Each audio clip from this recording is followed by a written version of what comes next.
Welcome to the Moms That Read podcast. I'm Kaylee. And I'm Mckenzie. And today we have a really fun episode for you guys, including the thoughts and the brains of our husbands. Oh my gosh. Who refuse to be on camera, but we have all of our notes here. Okay, so my husband actually somehow came up with this idea. Of course it was Brandon's idea. Of course it was Brandon's idea. And so he was like, what if we try to write like what happens after a scene? Mind you, our husbands do not read. Like, my husband prides himself off of the fact that he's read one book in his entire life, other than like track training books because he's a coach, Where the Red Fern Grows in High School. No. That's his like pride and joy. Brandon's literally hadn't read a book since like he had to in high school. Like forced to read. And he doesn't read. No. He doesn't read at all. Yeah. Because he doesn't have Except to. Disney you know what I mean? blogs. Except for recipes to bake cookies. But I am so excited for this because my husband, even though he does not read, has a vivid imagination. So he does not. Listen, the whole experience, I texted Kaylee and I was like, remember when your kid was like getting really irritated doing homework the other night? Like, this was Caleb trying to write his scene because he was like, I can't think like this. And I was like, just do it. Meanwhile, my husband sat down. He wrote pages. Wrote a full-on page. He said, give me a blank page. Give me a blank page. My husband said, can I just do it at the bottom of the prompt? Anyways, I'm so excited. We're going to do recent reads first. Yes. So I just listened to, again, audiobooks have been the only way I've gotten anything in this month. Morbidly Yours. Oh, that's the I've seen that on like fall recommendations. Oh, it's perfect for fall, October. Like, it is a mortician. Oh. An Irish mortician. I don't know what is up with me and all these Irish books lately, but he's Irish. This girl moves to Ireland and ends up moving next door to this mortuary, which she thought was an Airbnb. Stop. Or else she would have She thought it was an Airbnb. She thought it was an Airbnb. And so, like, it's funny. I'm going to tell you a snippet. It's just what happens in the beginning. She gets body bags delivered to her house. That was the neighbors. Oh, my gosh. And she was like, I don't know what these are for, but I guess I'm going to take them to him. You know what I mean? Right. And she hands them. She's like, I got these by accident. Meanwhile, she's from Texas. So she's like Southern, walking over there in her cowboy boots to this Irish guy's house who is socially awkward. Right. Like, does not talk to people. He's a mortician. Yeah, you know what I mean?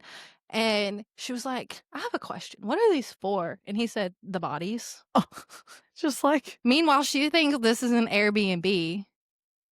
And he's like, the bodies. It's hilarious. I loved the audio. It was great. Oh. It was a fun, really?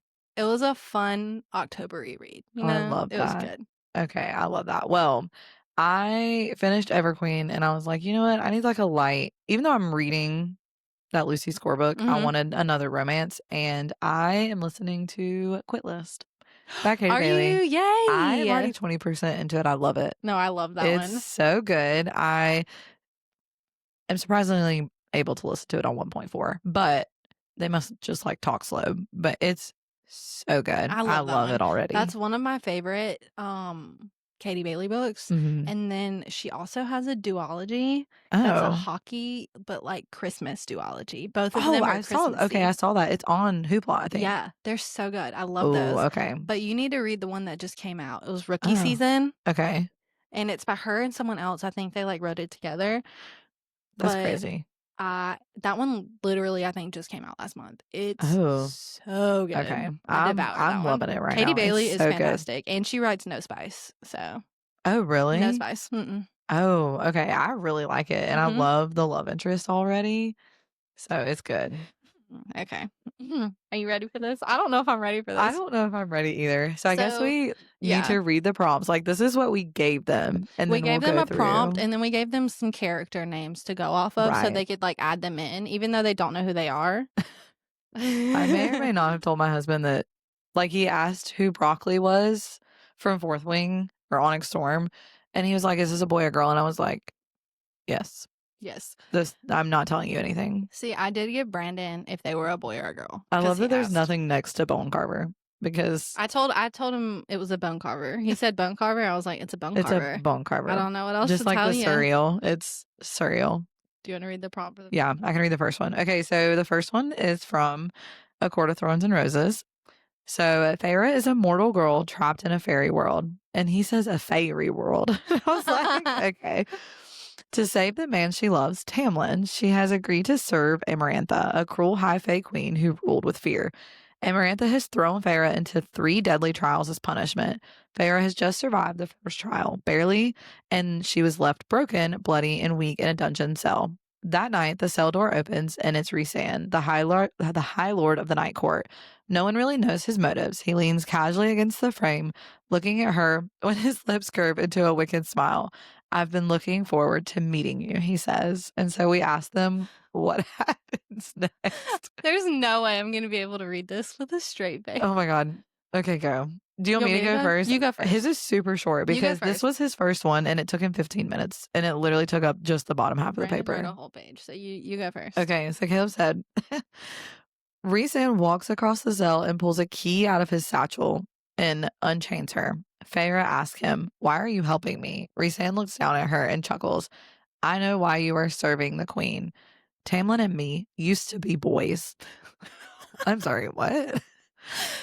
Feyre looks up shocked because before Tamlin was taken, he told her that he thought Rhysand had put a bounty on his head. That tracks. I'm sorry, are they pirates? Feyre asks, when have you last heard from him? Rhysand responds with, escape now, explain later. He left a cliffhanger with a cliffhanger. Like, I'm sorry. You just answered a question with a question, dude. First of all, Tamlin and Rhysand boys. Bat boys. Absolutely. Bat wolf boys, you know. Just a good combo. Lord. Okay, please enlighten us. I have to compose myself. Brandon said, Feyre, battered from her first trial, was confused and too tired to focus. Who are you? She barely whispers. An opportunity, responds Rhysand. Actually, that tracks. Oh, okay. Brandon, are you sure you haven't read this book? Feyre doesn't have time to hear this answer as she faints again, this time dreaming of the bone carver ready to take her away. What? Just as the bone carver is about to touch her arm, she suddenly awakes with a giant gasp for air. As she tries to move, she realizes she is cuffed to a dark, rough post. What? In a cell? What? Oh my gosh.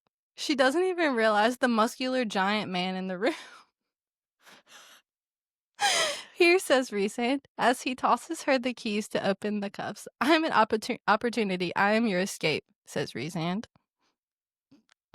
Dazed and confused, Feyre wastes no opportunity to free herself from the post. Cling clang. Cling clang. Onomatopoeia? What? Cling cling. I'm dead. She was making too much noise. Suddenly, Lucien appears from a fiery hallway to the south side to arrest Feyre again. What, is he a policeman? To arrest her. Feyre goes unseen, and with one giant swoosh of his sword, Lucien is gone. First of all, Lucien just killed Lucien. Book 1. Killed him. Shook. Feyre is confused. Lucien was the one she struggled to fight off just the night before, and now he's gone so easily. Feyre frees herself and stands up. Rhysand states, I want to take you to Amren, my nurse. Amren? She will heal you. First of all, Amren hates everybody. Everybody. She ain't helping no one. Amren ain't gonna heal you. She literally is not even a person, so. How do I trust you? Asks Feyre. Rhysand points his sword to Lucien and says, I hate him. We don't have much time, explains Rhysand. We need to get to Amren so she can help. I want to help. Feyre was alone, battered, sad, and depleted. But is this another test from Amarantha? Feyre reaches out for Rhysand's hand, but before Feyre could blink, she was in a new place. She was surrounded by people, happy people. They didn't seem to notice her or her wounds. What? She had never seen such big smiles on people before. What? She took a few steps and realized her pain was gone. Her sores were there, but inside she was painless. Where is he going with this? She then sees a girl walk past and realizes once she sees her back, it's all bones. these weren't happy people. These were demons. Oh, that's where he's going with this. What? Feyre then appeared torn down on the outside, but fine on the inside. These demons were happy on the outside, but evil on the inside. Then she What? said, "Where's Rhysand?" Everyone stopped moving, and everyone started staring at her. That's What? it? That's it? I'm confused, I'm Brandon. so confused, Brandon. Where was You that had me going? for a minute there. But then the end took a twist. He did say the end took a twist, and he didn't know how he got there. That That honestly tracks. makes sense. I don't know how you got there either. I don't know how you got there either, but I was like, why are they all like, I thought maybe she was gonna be like dreaming or I don't know. They were all smiling at her, they were demons on the outside. How are they happy?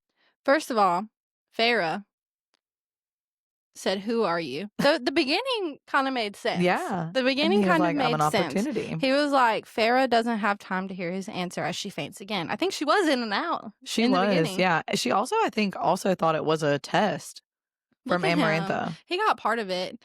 But he did. What actually happened in this one was Feyre, though suspicious and reluctant, realizes she won't survive without his help. So she agrees to go with him every 2 weeks, for 2 weeks of every month in his court in order for him to help her survive and heal. So, I mean, he had the help her survive and heal part, right? Mm-hmm.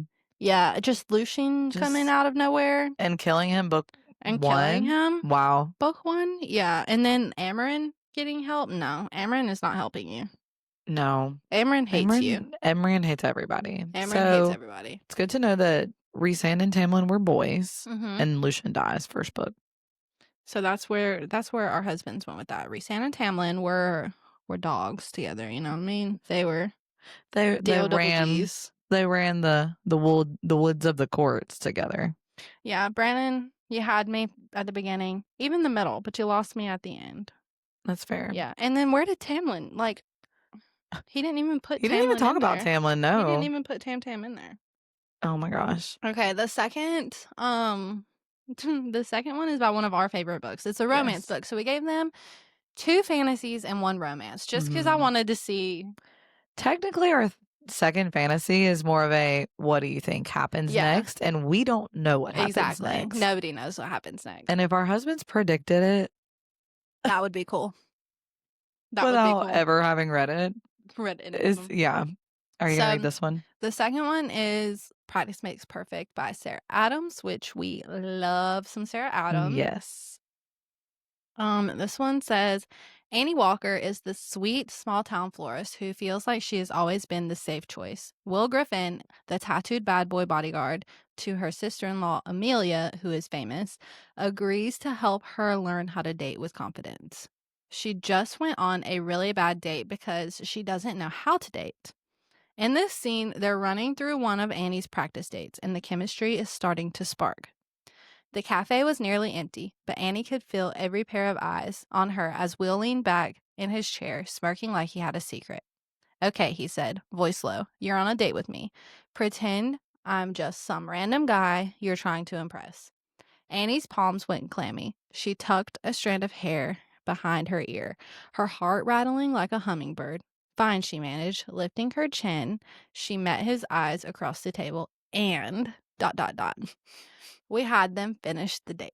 And then we gave them some, like, of the main characters in this. Now, I put Will and Wilbur, because that's what she calls him. Yeah. Wilbur, William. Oh my gosh. I just wanted to throw him off. Right. Brandon put beside Wilbur Town Drunk. What? I'm sorry. Is he giving them, like, jobs? Look, okay, beside Mabel, Annie's best friend, I guess. Okay. Then he put beside James. Oh, no, I can't say this or else it's going to give away. Oh, my gosh. This is going to be great. Wait, what? You go first. Okay. I don't even... Caleb. Okay. Hey, he wrote more this time. He did write more this time. And these 2 I have not read. The first one I read, and I'm really scared about this. Okay. Okay, so fine, she managed, lifting her chin. She met his eyes across the table. And when she went to smile, she had a large piece of pepper stuck between her big teeth. Kayla, why you do my girl like that? Will laughed out loud, which caught the attention of the old man at the bar drinking his coffee. Annie looked over with a bloodshot red face, and the old man gestures at her teeth. The old man's like, you got something in your teeth. Why are we concerned about the pepper in the teeth? Okay. She quickly removes the pepper flake, the single flake, and threw a napkin at Will. Then the bell on the door of the diner rang, and in walks Wilbur and James. Annie shrinks down in her seat, trying to hide because she's always had a huge crush on Wilbur. Okay. Honestly, okay, that works. Will yells out to Wilbur and James, "Boys, what's happening?" So Will yells out to himself, Will and James. They come walking over to the table, and to their surprise, there sits Annie trying to cover her face with the menu. Looky here, says Wilbur, if it ain't old Miss Goody Two-Shoes. What? Says Wilbur. Oh, wait, hold on. Will gets up from the table to greet his friends, and James asks if he wants to go outside for a smoke, and those two disappear. Caleb! Why are they smoking cigarettes? This isn't like the 1950s diner. You want to go out for a smoke? You want to go out for a smoke? Okay. Okay. Wilbur flops down beside Annie, not on the other side of the table. Never took you for one to date a bad boy, says Wilbur. Annie replies with a very shaky, it's not a date. Wilbur throws his arms around behind Annie as her heart races. If it isn't a date, then what are y'all doing? Wilbur asked. I was just hungry, and Will overheard, so he told my sister he was taking me to get food. She replied. The door flings open. Will pops his head in and said he had to go because Annie's sister needed him and asked if Wilbur could take Annie home. Annie panics. She can't be in the diner stuck with her crush since 4th grade alone. Wilbur agrees and stays. This is escalating. This is. And it's harder to read. The small talk began, and before you know it, 3 hours had passed. As they were sharing their Mississippi mudslide, her whole rings. What? This might have been after he had some at the bakery. That was just on his brain. That honestly might have been the day Mississippi mudslide.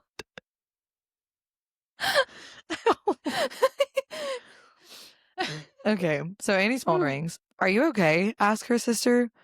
Oh, nuts. I didn't realize what time it is. Oh, nuts. It was.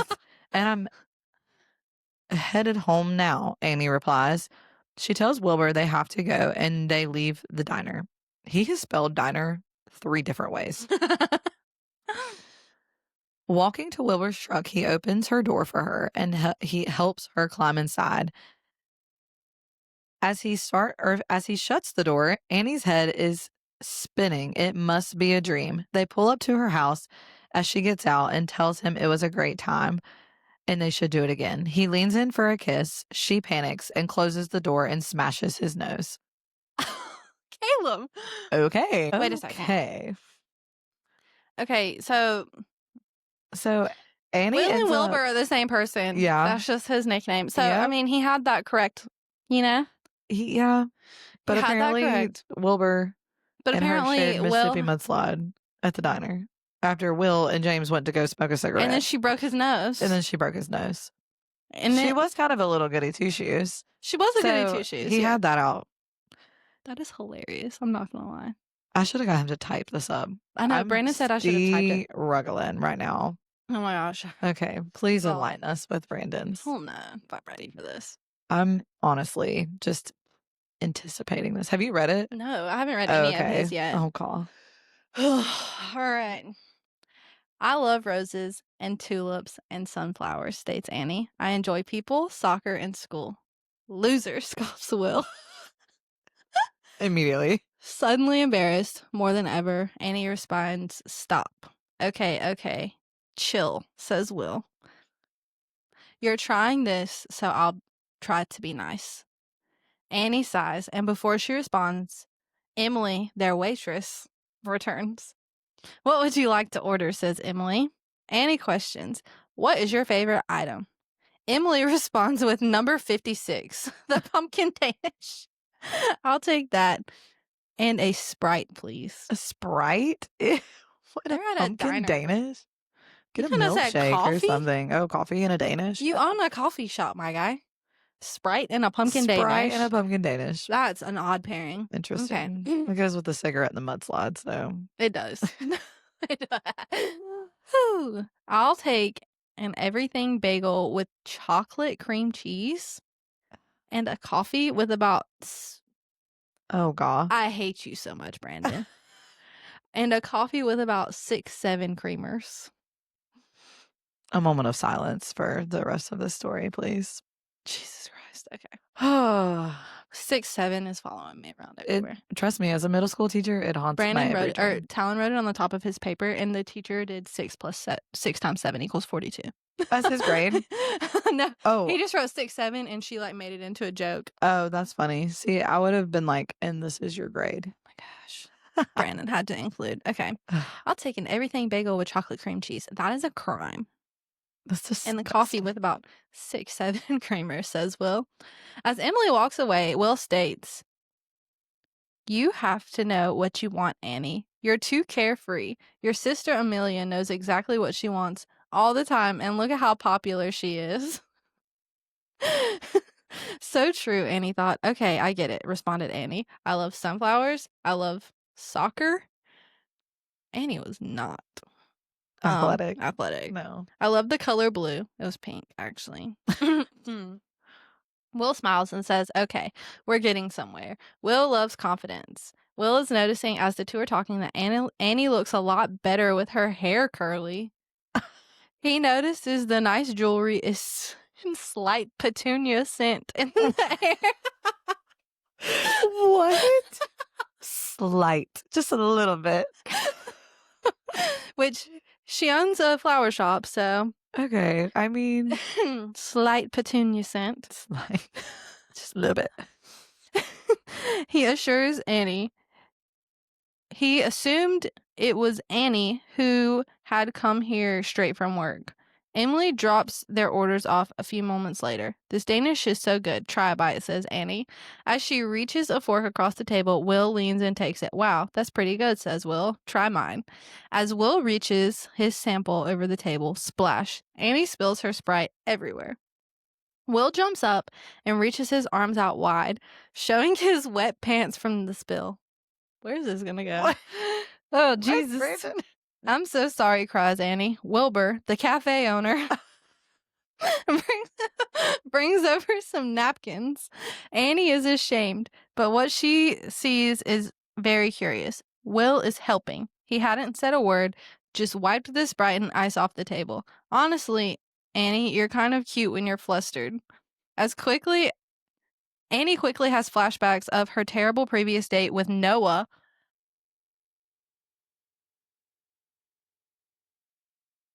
Plot twist. That's incest. Plot twist. That's incest. Oh. Oh, God. Okay, not a trope that we condone. Okay. She had flashbacks of her terrible previous date I with can imagine Noah. why it was terrible. Yeah, because they didn't go on a date. Literally. It didn't happen. But why she was thinking of him now? "What?" asked Annie. "You heard me," claims Will. Annie had heard him and honestly didn't believe it. The door chimes and in walks Madison, Will's ex-girlfriend. Okay. Okay. They walk out of the cafe together. As they approach Annie's Jeep, she lets go of Will's hand. "I know what I want," Annie thinks. She couldn't admit she wanted Will. Not yet, anyway. Not today. Oh, cliffhanger. Wow. I mean, at least they understand how books are written, at least. Yeah. So not Annie going on a date with her brother. Annie goes on a date with her brother, and her sister is Will's ex-girlfriend. Oof. That's something. And then Will's also the cafe owner, while they share pumpkin Danish shoes, Mississippi mud pie, and Sprite. And then take cigarette breaks. And then the crime of everything bagel with chocolate frosting. That's disgusting. Okay. Well, that one, I see the vision. What actually happened in that series was after the practice date, Will kept pushing Annie, teasing her, but also trying to draw out her confidence. So Brent, he wants her to stop hiding and flirt a little bit. The banter gets more charged. Annie surprised herself by holding her own and even teasing back. The moment sets up more of their dynamic, where Will helps Annie break out of her shell, but in the process, he starts to realize his feelings for her aren't just fake practice. Mm-hmm. Yeah. I love that book. I love that book. If you have not read it, that series is so good. It's so good. And Sarah Adams, the whole like closed door romance. I'm telling you, like, I don't need spice in a book. I just need a good love interest. And banter. Like, that is all I need. And I love it so much. Like, I think that's why I immediately like am all into this quit list, because I'm just like, oh my gosh, I can already see where this is going, and I love it so much. And you're gonna love Mile High, because the banter in that one is yummy delicious. I love it. The banter in that whole series is yummy delicious. Like, you're gonna want. I've never binged a series so fast. Okay. I know you read it in like 2 weeks. I did. I read all 5 books in 2 weeks. That's crazy. It is crazy. Why is the last book taller? I don't know. Ew, that's annoying. It is annoying, but it's fine. It's fine. Okay. Prompt 3 is at the end of Onyx Storm. So spoilers are coming. If you have not read Onyx Storm, cut the podcast off. Don't listen to the rest of it. Yeah. Especially because it's literally the third of the 5 books, and so no one knows what's happening next. And this is literally from the very last page. The very last page. So you have a second to get off of this if you haven't read it yet. Yes. We did add broccoli as a character. Absolutely. And we I didn't tell my husband it was a cat. No, I did tell my husband it was a cat, because he did ask and I told him. But the rest were like Taryn, Violet, Zayden, Imogen, Riddick, all the OGs. Eric, like the OGs. And I added Sloan. Like, yeah. Okay. Do you want me to read it? You can, yeah. Okay. In Onyx Storm, Violet Sorrengail, a dragon rider, faces intense challenges as she navigates political intrigue and battles against powerful enemies. In a climactic moment, Violet confronts Theophany, a formidable foe with a storm-wielding ability. With the help of her dragon, Andarna, and a magical dagger from Eric, Violet defeats Theophany, ending the immediate threat. However, the victory comes at a cost. After the battle, Violet is left reeling from the events. She awakens to find herself at Ryerson House with no memory of the past 12 hours. A wedding ring, an heirloom from the Ryerson family, is on her finger, and a legal document confirms her binding marriage to Zayden, officiated by the high priestess of the Dunes Temple. On the back of the document, Zayden has scrawled a message: "Don't look for me, it's yours now." Confused and seeking answers, Violet turns to Imogen, who reveals that she erased Violet's memories of the past events at her request. The story concludes with Violet grappling with the implications of her new reality and the mysteries surrounding her marriage to Zayden and why he left. What do you think Imogen erased from her memory, and what do you think happens next? See, this one's fun because literally nobody knows. Nobody knows. And so, I mean, our husbands might be onto something. I don't know. I haven't read this, so. If our husbands get it right, I'm just going to be very proud of them. Depending on the little snippet that Brandon wrote on the front of the page about Dane, I don't need Brandon to be right, you know? TBD. Because. TBD. You go first. Okay. So he first said, I think Imogen is what he kept calling her. And I was like, no. I think Imogen erased her memory because there was the war of some sort, and Zaddy had to kill someone that was important family to her. Okay. I love how they know that his name is Zaddy. Like, they just don't even question it anymore. They support it. They're like, you know what? Zaddy is Zaddy. And I'm like, Brandon even bought me a Zaddy candle. It's right behind. Yeah. He bought me a Zaddy candle for my birthday. He just knows. If you know, you know. If you know, you know. Okay. I'm looking at this paragraph and I see the word consummate. I'm just saying. Caleb. Okay.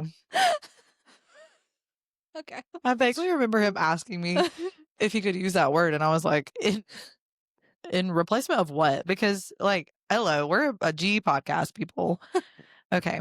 Violet sets out on a quest to find Xaden and hopefully get answers to why she is married to him and he married to him and he left. She wanted to consummate the marriage, and Xaden was the baddest in the land. I think they consummated the marriage before they got Before they, married. yeah. Mm-hmm. So okay, that was already done, that Caleb. was already done. As she sets out to saddle up on her dragon, he legitimately has a saddle. Yeah, so he does. I mean, you're not wrong. She runs into Broccoli. He asked where she was headed. I love that So Broccoli can talk. She tells him she doesn't know but needs to find Xaden or someone who knows where he is. Taryn overhears their conversation. Oh, who's the dragon then? Okay, Taryn overhears the conversation and saddles up his dragon to follow her as he wants revenge on Xaden for marrying the love of his life. Plot twist. Wow. Plot twist. Taryn is in love with Violet. As Violet arrives at Sloane's house, Taryn finds a place to lay low and undetected. His handwriting. Sloane was Xaden's ex-bae and would know where Xaden could be hiding. Actually not happening. No, Sloane and Dane forever. As Sloane comes out to meet Violet, Violet spills the beans about how her and Xaden are married. Spills the beans. Spills the beans. And that he left, but she couldn't remember why. Sloane tells her after the war she saw Xaden leave with Garrick. Oh. Oh, okay. Ooh. This might actually happen. Ooh. Okay, because there's so much surrounding that. And is Garrick Xaden's brother? Oh, okay, Caleb. Ooh. Okay, just in the edge of the woods, Taryn hears this, hurries back to his dragon, and goes to Garrick's castle. As he arrives, Garrick has a castle. as he arrives, Wait, hold on. Is Garrick his second? Yeah. So he really kind of does have a castle right now. Wow. Castle Ryerson. As he arrives, he sees Garrick and Xaden in the garden. Why are they in a garden? I hate it here, so I will go to literally secret gardens. Their secret garden. Wait, hold on. I don't know what this word says. What is it? Is that an he swaps? Swoops? Swoops? Hold on. Something he swoops down. I think that's oh my gosh, what did he snaps down, jumps off of his dragon, and tackles Xaden. Okay. That's what I'm going with. Okay. Like Ray Lewis coming. Who's Ray Lewis? Is that a football player? I don't know who's Ray Lewis. Like Ray Lewis coming downhill to fill the A gap. Is he a track person? Oh, he might be a track person. I should know this. No, he's a football person. Caleb. From the University of Miami? Caleb, we don't know who these people are. Coming downhill to fill the A gap. What's an A gap? I'm assuming that's a football term. Caleb, we don't know these terms. Xaden asks, did you put Liam on here? No. What is that name? I thought you might have put Liam. Mira? Hold on, wait. It looks like Levi. Caleb, you write very badly. I'm like, dude.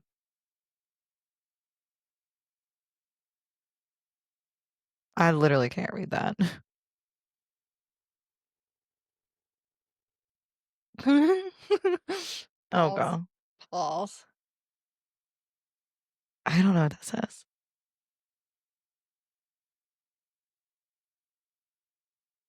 Can I just skip the word?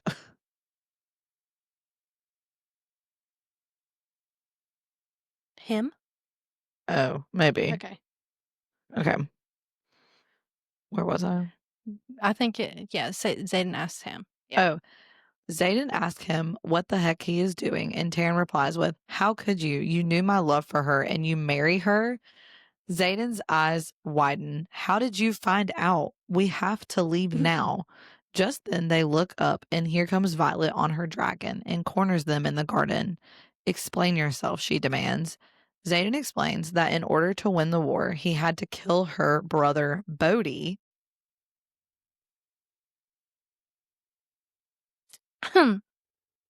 Okay. And he thought the ring, being a family heirloom, would make up for it, and let Imogen erase her memory. Okay, Caleb, you got some good points up Okay, in here. what if Bodhi dies in the next book? What? What? And if Garrick actually went with Zayden, what? What?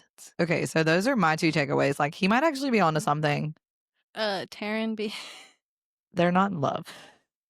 I mean, there's a love there. It's like an affinity for each other. But he's But also like, not a person. he's a dragon. He's a dragon. The dragon saddled a dragon. He does not have a dragon. But okay, Caleb is onto something though. That's very interesting. Okay. Oh god. I'm telling you, if Bodhi winds up dead. One of Bodhi winds up dead too. If Garrick ends up going with Zayden, Right. we're saving that. Absolutely. Like, my husband predicted it, even though he thinks Taryn is a man. So okay. Just putting that out there now. Just putting that out there. Oh my gosh. Okay, Brandon, what do you have for us? And then you have to read what he wrote next to, like, on that other paper. I will. Because that might. Oh gosh. Meow, broccoli purrs. Stop. As he rubs against Violet's arm. Violet reaches over to pet Broccoli, which only makes his purrs even louder. "I don't understand," thinks Violet. "Where is her now husband? Why would Zayden leave? Is he coming back?" So many questions are running through her head. Violet sits up, sending Broccoli to the ground. "Did you see him leave, Imogen?" asks Violet. Imogen looks at Violet and responds, "Yes, but he didn't have anything with him besides his new wedding band." This makes Violet so calm. So calm. Okay. Maybe he's just playing a game. Maybe he's hiding and wants to be found. He's playing. If this man is playing a game. You wouldn't play that kind of game with me after we just got married, honey bun. So they're no. not playing a game. Violet remembers a time when Zayden had flown on Andarna with her to a secret location to play hide and seek. Are they 4? What? What? What? Adult hide and seek, maybe. The increasing tension as each second passed only made her. Oh no. Brandon only made her lust for Zayden even more. Brandon. That was a fun game, Violet remembered. See, I told you it was X-rated. It wasn't G-rated. It was not that kind of game in hide and seek, I guess. Thank you, Brandon. Violet gets up, gets dressed, and walks throughout the Ryerson home asking about Zayden.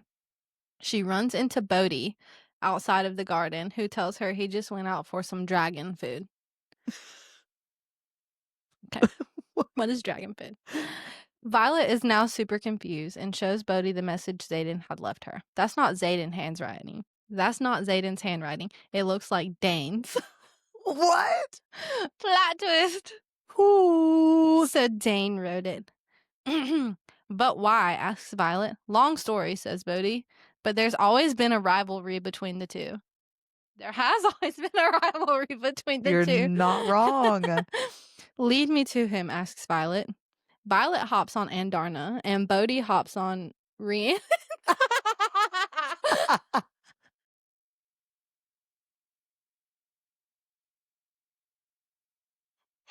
I just imagine Bodhi hopping on Rhiannon's back. Like, what? Oh, that's gold. That is gold. Okay. At least she knew that Andarna was a dragon. I can't breathe. I'm done. Oh, God. Bodhi hops on Rhiannon, and they take off. It only takes a swift journey over a sea to arrive in a quaint town where Dane is. Violet asks a few villagers where he is, and they tell her, hoping she may be the love he longed for. I Ooh. think I've seen this film before.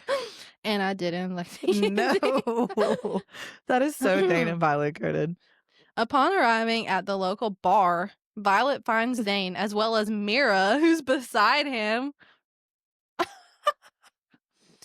Why would you write this, Dane? Asks Violet. Dane questions. Who said I did? Violet grows angry and snaps at Dane.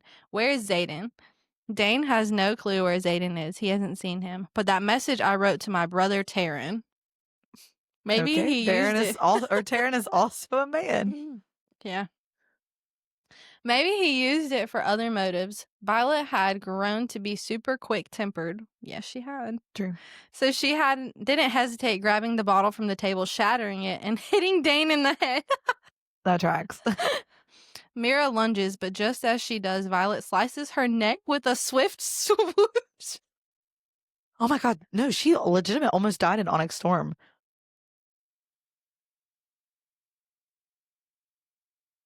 What? She said to Mira. She said, that's what she did. It's giving Selena Sardovian. It is. It for sure is. Oh my gosh. Okay, where am I at? I lost my place. The town scatters and runs as Violet races back to Andarna. Her man appears. Violet, my favorite flower. What have you done? Asks Zayden. Violet, my favorite flower. My favorite flower. What have you done? Exactly what you told me not to do, as she hands him the marriage document. Zayden is secretly happy Dane is dead. So she killed Dane? And his wife did it. So Mira was Dane's wife. And she killed both of them. What? They both hop on their dragons and go back home. That's it? I'm not reading the next sentence. Oh, please don't. I'm not reading. Can I read it?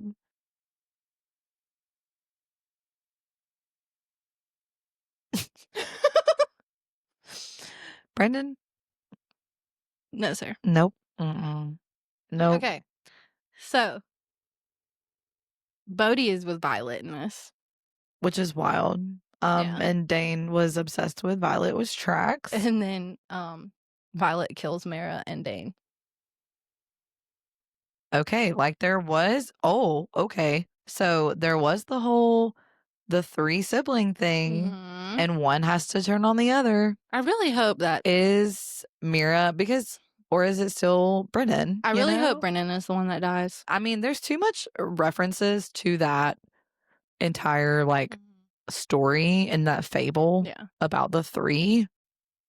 I really hope Brennan is the one that dies. If it's Mira, Brandon, you called that one. Is becoming Venom considered dying? Because if so, then Violet could be the one that dies. Yeah. If she turns Venom. Unless Brennan is already Venom. Which we've been questioning. We have been questioning that. Mm-hmm. And I completely would agree with that.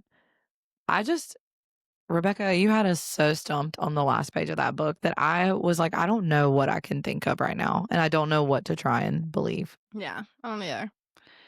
Lord, I feel like Caleb had some good There's some solid theories there. There's some solid theories there. Brandon's were not solid. I love that Dane wrote the message. Actually. Unless she really does end up killing Mira or something, then that'd be wild. That'd be crazy. Yeah. I kind of want to get them to do this again. Oh, for sure. But okay, if you are sticking around, I need you to tell us in our Instagrams, shoot us a message and let us know what scene we should have them write next. From what book next. From what book, yeah. That was so funny. This was hilarious. Honestly, can we get them on the pod? We need to just get them. I need them to be on it, but Caleb would never do that. Brandon was supposed to be here. He was supposed to be here, and I was gonna bring him back here to tell me what the heck he was thinking. But he went to a volleyball game, so he's not here. But next time we're getting them on the pod. Yeah. Next time they're coming on the pod. Mm-hmm. So they need to be ultra good. We might have them do a scene from Lights Out. Caleb would be like, what is this? Why are they killing everybody? Oh my gosh. That'd be hilarious. That would be so good. Okay. Send us what scene you Send us think we your should have them do recs. next. And so next week, join us where we get to talk to LJ Andrews, the author of The Eversea Seas. series. Yeah. We just read The Ever King and The Ever Queen. Yeah, and both just got picked up and re-released.